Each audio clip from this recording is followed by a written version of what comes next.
Quant à Marine Le Pen, elle veut aussi rester visible en ce mardi d'entre-deux tours. Elle publie une vidéo sur les réseaux sociaux. Oui, 7 minutes sur fond de violon, alternance entre discours face caméra et images de campagne. Il s'agit avant tout de rassurer face aux tentatives de rediabolisation, Victor Chabert. Exactement. Tout d'abord, Marine Le Pen attaque le bilan d'Emmanuel Macron, responsable, selon elle, du délitement de l'État, et met en avant un sursaut collectif qu'elle dit vouloir incarner par la défense des services publics ou la reconquête de la souveraineté nationale, avant de dénoncer les tentatives de diabolisation dont elle estime être victime de la part du président sortant.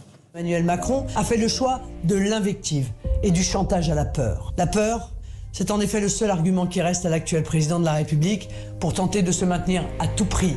La peur comme ressort paralysant, comme moyen désespéré de vous empêcher de réfléchir et de choisir en votre âme et conscience.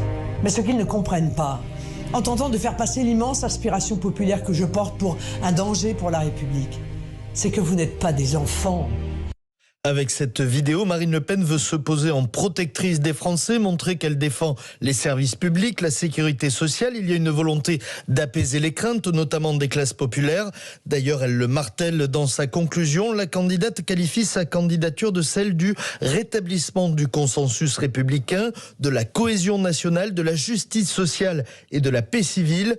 Une réponse claire à la diabolisation que tentent d'infuser ses adversaires. Et un coup d'éclat, Victor, ce soir devant le QG de Marine Le Pen. Des militants de SOS Racisme et des étudiants juifs de France ont jeté de faux roubles pour dénoncer les liens de la candidate avec la Russie. Les forces de l'ordre sont intervenues.